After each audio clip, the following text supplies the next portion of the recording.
La casa estaba en silencio, salvo por el zumbido del calentador y el suave roce de mi pincel. Afuera, San Miguel de Allende estaba cubierto por una capa crujiente de nieve, de esas que capturan el brillo de los faros de los autos y lo esparcen como si fuera cristal roto. Yo estaba frente al caballete en un rincón de mi pequeño taller, dando las últimas pinceladas de carmín a un lienzo que llevaba meses moldeando. Esta pieza era mi ancla para la revisión de mi portafolio en la Escuela de Arte de la Ciudad de México, en Coyoacán. La mañana siguiente, decidiría si tantas noches en vela y ahorros cuidadosos habían valido la pena para ganarme un lugar allí. Estaba difuminando una sombra cuando la puerta se abrió de golpe. Rafael estaba ahí con uno de sus amigos, ambos oliendo a cerveza barata y fanfarroneo. Sus ojos se posaron en el lienzo, luego en mí, con esa mirada que ponía cuando se burlaba de mis clases nocturnas.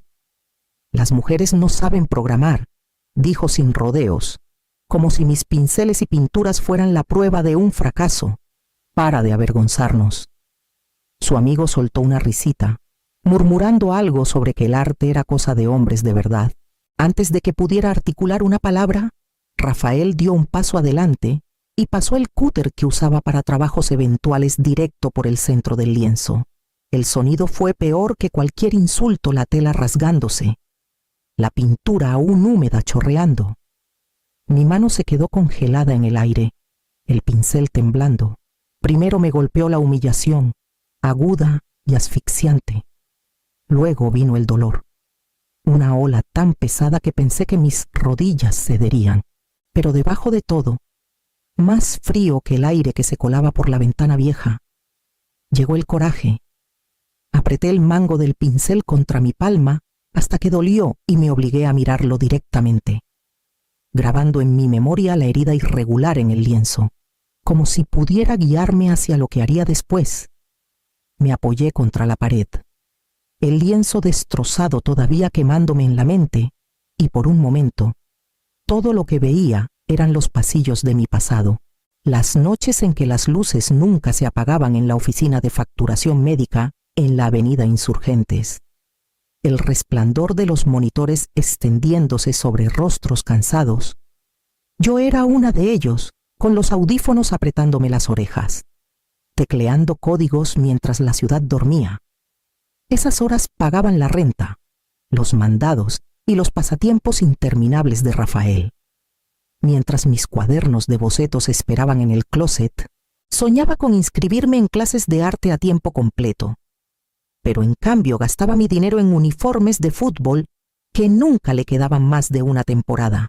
Cosía agujeros en camisetas bajo la luz débil de la lámpara de la cocina. Cuando le dio por la música, empeñé mi propio caballete para comprarle una guitarra de segunda mano. Cuando dijo que programar era el futuro, ahorré para inscribirlo en un curso intensivo, esperando en la lluvia después del trabajo para recogerlo cuando los camiones se retrasaban. Cada vez que abandonaba algo, me decía a mí misma que encontraría su camino si le daba una oportunidad más. El sacrificio se volvió un reflejo. Muchas veces me saltaba comidas, deslizando la última porción a su plato, convenciéndome de que no tenía hambre. Mis zapatos se gastaban antes de que comprara unos nuevos, pero me aseguraba de que él nunca entrara a la escuela con suelas rotas. Lo que él nunca supo es que yo lo anotaba todo. Recibos guardados en folders, fotos de cada pintura que lograba terminar, incluso notas sobre las horas trabajadas y las horas perdidas. Documentar no era por venganza entonces, era supervivencia, la prueba de que existía más allá de ser madre, proveedora, sombra, ahora, mirando el corte en mi lienzo. Entendí que esos registros silenciosos eran más que fragmentos de una vida oculta.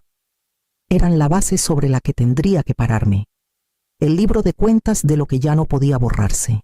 El calentador se apagó y el silencio se extendió por la casa.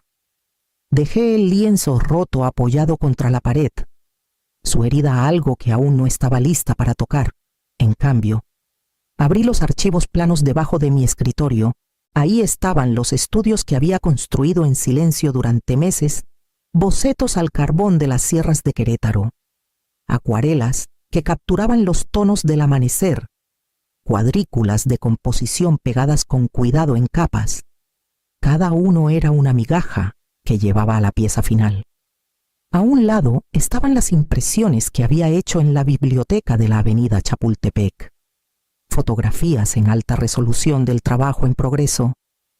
Mi laptop se encendió y ahí estaban los archivos digitales PSDs en capas, escaneos, incluso los bocetos generativos que había programado en las noches cuando Rafael pensaba que solo pagaba cuentas, línea por línea, patrón por patrón. Formaban un lenguaje de proceso que ningún cúter podía borrar. Desbloqueé mi celular para ver la hora, pero una notificación me atrapó. Un hilo de mensajes que Rafael había dejado abierto en su pantalla esa tarde se había sincronizado en la nube. Sus palabras a su amigo me fulminaron. Piensa que va a entrar a la escuela de arte. Mira esto. No tendrá nada que mostrar mañana. Se me cerró la garganta, pero mis manos se mantuvieron firmes. Tomé capturas de pantalla. Las envié a mi propia nube. Luego las imprimí en la vieja impresora de inyección que zumbaba en la esquina. La prueba estaba caliente en mis manos, pedazo a pedazo. Reuní una nueva presentación. Los bocetos que sobrevivieron, las fotos impresas, el cuaderno de procesos que había actualizado la semana pasada. Incluso los fragmentos del lienzo cortado los planché entre hojas de papel periódico. Si era necesario, le mostraría al jurado el daño y la fuerza que revelaba. Cuando la primera luz gris se filtró sobre la nieve afuera, un portafolio estaba empaquetado en mi escritorio, no como lo había planeado, pero vivo de todos modos, y en ese momento de calma, entendí que lo que Rafael quiso borrar podría convertirse en el borde más afilado de mi historia. La nieve a lo largo del Boulevard Reforma se había reducido a montones sucios para cuando estacioné en el lote de la Escuela de Arte de la Ciudad de México, en Coyoacán. Los edificios del campus, de ladrillo y estilo industrial, atrapaban el sol brillante de la ciudad de una manera que los hacía parecer gastados pero resistentes. Mis manos apretaban el volante hasta que los nudillos se me pusieron pálidos. La caja en el asiento del copiloto contenía todo lo que había logrado salvar durante la noche, y la idea de llevarla a través del lote me apretaba el pecho. Por un momento, pensé en girar la llave y manejar lejos. Una noche cosiendo fragmentos se sentía frágil contra el peso de jurados profesionales y un examen que podría decidir si seguía enterrada en códigos de facturación o finalmente respiraba como artista. Un golpe en la ventana me sobresaltó. Carmen López, mi vecina, se inclinó con su sonrisa de quien todo lo sabe. Había insistido en venir, usando recados en Coyoacán como excusa. Salí, con las rodillas temblorosas, y ella tomó la caja sin decir palabra. «Has cargado cosas más pesadas que esta», murmuró. Su mano se posó brevemente en mi hombro, estabilizándome, y juntas cruzamos el lote. Adentro, la sala de revisión olía ligeramente a aguarrás y tinta de impresora. 3 jurados estaban sentados detrás de una mesa larga, con portafolios ya apilados a su lado. En el centro estaba el profesor Gabriel Torres, conocido por sus críticas agudas y su bondad inesperada. Me hizo un gesto para que comenzara, abrí la caja, mostrando primero los bocetos. Mi voz tembló al explicar los estudios, pero se afirmó al presentar las fotografías, los archivos en capas, las cuadrículas impresas. Cuando llegué a los fragmentos del lienzo cortado, no fingí que no había pasado nada. Les dije claramente mi trabajo fue destruido la noche anterior, pero el proceso seguía intacto. El profesor Torres se inclinó hacia adelante, con las yemas de los dedos juntas. «¿Y los patrones?», preguntó. Saqué mi laptop y abrí los bocetos generativos, con el código girando colores en la pantalla. La sala se quedó en silencio, el zumbido del proyector llenando el espacio. Sus ojos se quedaron en las formas cambiantes, no en el lienzo roto, y por primera vez en días sentí que el aire regresaba a mis pulmones, como si la posibilidad misma se hubiera restaurado. Los bocetos de código florecieron en la pantalla, en retículas cambiantes de líneas y colores. Cada iteración construyendo sobre la anterior, como un pintor aplicando veladuras translúcidas. Expliqué cómo el algoritmo generaba formas que imitaban el crecimiento natural, ramas, venas, ríos, y cómo usé esos patrones como la estructura oculta de mi pintura. El lienzo final pudo haber sido destruido, pero sus huesos estaban vivos en estas iteraciones digitales. El profesor Torres ladeó la cabeza, con los ojos entrecerrados no por duda, sino por interés. Una de las otras juradas, una mujer con cabello plateado y dedos manchados de pintura, se acercó para ver las formas transformarse. Sentí su atención enfocarse, no en los restos que cargaba, sino en el puente que había construido en silencio entre el código y el pincel. Esto es inusual, dijo finalmente Torres, con voz tranquila. No muchos aspirantes traen métodos computacionales a la pintura. No es un reemplazo, dije rápido, temiendo que pensaran que dependía de máquinas. Es un andamio, una forma de probar posibilidades antes de plasmarlas en el lienzo. La pintura crece de ambos, el gesto humano y el patrón codificado. La jurada de cabello plateado asintió lentamente, como si trazara la lógica en su mente, y cuando la pintura fue destruida, el andamio quedó. Sus palabras se asentaron en mi pecho como un peso que cambiaba de un hombro a otro. Sí, eso era exactamente lo que había intentado sostener desde la noche anterior. Mostré los fragmentos después, colocados cuidadosamente en una tabla de espuma negra, la herida aún visible, pero los bordes alineados para revelar cómo la retícula había guiado la composición. En lugar de ocultar el daño, lo dejé hablar junto a los bocetos. Murmuraron entre ellos en tonos bajos, las miradas yendo de la superficie rota a la pantalla brillante. Finalmente, Torres se volvió hacia mí. Necesitaremos una semana para deliberar, dijo, pero tenemos una petición. El próximo viernes es el Paseo del Arte en la calle 5 de febrero. Trae estos fragmentos, trae tus bocetos, deja que el público los vea. Parpadeé, atónita. Lo que comenzó como un examen ahora se convertía en un escenario. Las piezas que pensé que habían acabado con mis posibilidades podrían ser el acto inicial de algo más grande.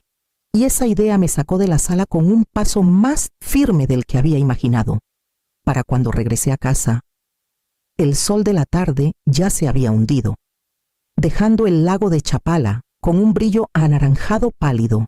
La caja de fragmentos descansaba en la cajuela, pero yo cargaba algo más pesado dentro, la certeza de que el daño tenía un rostro, y estaba esperándome en la cocina. Rafael estaba sentado en la mesa, deslizando el dedo por su celular como si nada hubiera pasado. Puse mi laptop en la mesa, abrí la carpeta y coloqué las capturas de pantalla impresas entre nosotros. Los mensajes de texto brillaban en tinta, sus palabras alardeando con su amigo sobre cómo había destrozado mi lienzo. Riéndose de que no tendría nada que mostrar, sus hombros se tensaron. ¿Revisaste mis cosas? No, dije, con voz baja. Dejaste tu rastro en la nube. Querías público, ahora lo tienes. Deslicé las imágenes con la hora marcada de él entrando a mi taller. Las fotos que tomé del lienzo cortado. Explica. Por un momento intentó mantener la sonrisa burlona, pero se deshizo. Su mandíbula se movió, luego se aflojó. Porque me haces sentir pequeño, murmuró. Piensas que eres mejor que yo. Siempre hablando de arte, de programación. Nunca lo aprendí. Está bien, mentí. A mis amigos, sobre proyectos, sobre contactos en galerías. No soportaba que tú sí lo lograras. Sus palabras debieron doler, pero lo que sentí fue más frío, lástima mezclada con enojo. Su crueldad no venía de la fuerza, era la envidia carcomiéndolo por dentro. Me estabilicé. Me debes una reparación, por los materiales, por el tiempo. Firmarás un plan, o te vas de esta casa. Su cabeza se alzó de golpe, el pánico brillando en sus ojos. ¿A dónde iría? Lo resolverás. Tu amigo ya lo hizo. Se fue cuando vio lo que hiciste. El silencio se espesó entre nosotros. El calentador encendiéndose en la esquina parecía más pequeño que la noche anterior, desinflado, despojado del aire de superioridad que usaba como armadura. Recogí los papeles, los guardé en la carpeta y me levanté. Las líneas estaban trazadas, ya no en carbón o pintura, sino en límites que no volvería a cruzar. Y mientras caminaba hacia mi taller, supe exactamente cómo convertiría su sabotaje en algo que él nunca podría deshacer. La noche siguiente, saqué el lienzo destrozado de su escondite y lo extendí sobre la mesa del comedor. El corte atravesaba la composición. Los bordes crudos rizados donde las fibras se habían roto. Recorté los hilos sueltos con cuidado. Luego enhebré una aguja gruesa con cordón de lino. Cada puntada era lenta, deliberada, uniendo la herida en una costura visible. Cuando las piezas finalmente se sostuvieron juntas, tracé las fracturas con delicadas líneas de hoja de oro, dejándolas brillar bajo la luz de la lámpara como ríos tallados en piedra. Empecé a ver lo que la pintura quería convertirse. Ya no era la pieza pulida que había planeado, sino algo más desafiante. La nombré en mi mente indeleble. En papel de arroz, imprimí las palabras de Rafael, los mismos insultos que me había arrojado las mujeres no saben programar.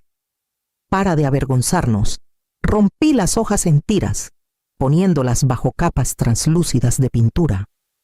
El texto se asomaba, medio escondido, como un susurro que intentaba enterrarse y fallaba. En lugar de borrar el daño, lo dejé vivir dentro de la obra. Un recordatorio de la mentira que intentó silenciarme. Cuando la última veladura se secó, llevé la pieza al garaje de Carmen. Ella ya había preparado sus herramientas, un marco de encino fresco esperando. Juntas levantamos el lienzo, medimos y cortamos. Ella sostuvo el marco mientras yo clavaba los clavos. Cada golpe resonando más fuerte que el anterior. Al dar un paso atrás, finalmente lo vi completo: las puntadas, las costuras doradas, el texto en capas y los patrones generativos proyectados derramándose sobre la superficie. Ya no era una pintura rota, sino una declaración. El dolor ya no era el fondo, era el centro. Carmen exhaló y dio un pequeño asentimiento. Esto es más fuerte que con lo que empezaste. Sus palabras me siguieron en la noche mientras envolvía la pieza para transportarla. Ya imaginando las calles abarrotadas de la 5 de febrero y las paredes de la galería donde indeleble finalmente sería visto. La calle 5 de febrero estaba viva con música y el aroma ahumado de los puestos de comida cuando llegué. Las galerías derramaban luz sobre las banquetas, risas y conversaciones tejiéndose en el aire frío de la noche. Llevé indeleble adentro, con el corazón latiendo fuerte mientras Carmen y yo lo colgábamos en la pared. El proyector se encendió, proyectando los patrones generativos sobre las costuras doradas, que atrapaban y esparcían la luz. En minutos, la gente se arremolinó alrededor. Desconocidos se acercaban, siguiendo las costuras, susurrando sobre el texto apenas visible bajo la pintura. La proyección cambiaba, y la multitud murmuraba, atraída cada vez que los patrones pulsaban en la superficie. Me quedé cerca del fondo, casi temerosa de reclamarlo como mío, hasta que escuché a alguien decir: quien hizo esto sabe cómo transformar el daño en diseño. Una mujer con cabello corto y mirada aguda se presentó como Elena Salazar, una galerista que reconocí por su reputación. Preguntó si tenía un taller que pudiera visitar. Las palabras se me atoraron, pero logré decir que sí, dándole mi número con manos que no dejaban de temblar. Entonces, como si la noche no hubiera tenido ya suficiente peso, vi a Rafael cerca de la entrada. Parecía más pequeño bajo las luces de la galería, despojado del aire de superioridad que cargaba en casa. Cuando sus amigos preguntaron por la pieza, murmuró: fui yo. La destruí. Ella la hizo mejor. Vi la vergüenza inundarlo mientras ellos se alejaban. Poco impresionados por su confesión, no me acerqué a él.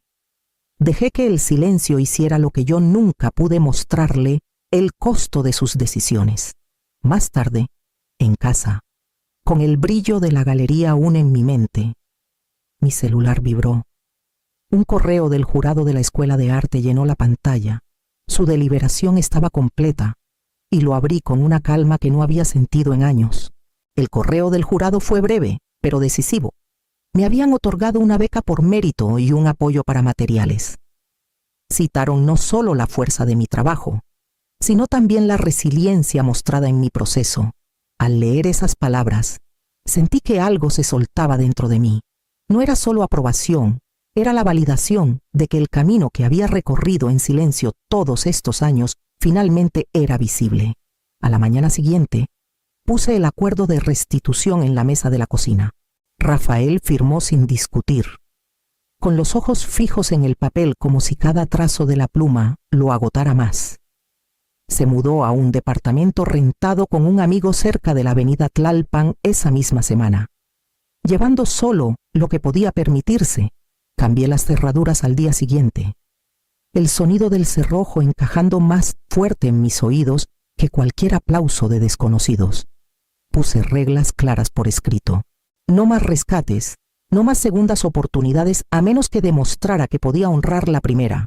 Ofrecí una condición: pagaría por un curso de colegio comunitario de su elección, pero solo si lo terminaba. Sin completar, sin apoyo. Los términos eran simples, y por primera vez el balance de poder era mío. Parada en el silencio de la casa, entendí que la justicia que quería no era verlo caer, era asegurarme de que ya no cargara el peso de sus decisiones. La línea entre nosotros se había redibujado, no con pintura ni hilo, sino con límites. Esa noche, regresé a mi taller y desenvolví indeleble, apoyándolo contra la pared. Ya no parecía una herida, parecía el comienzo de algo que había esperado demasiado tiempo para reclamar. Y esa idea me llevó a los días por venir.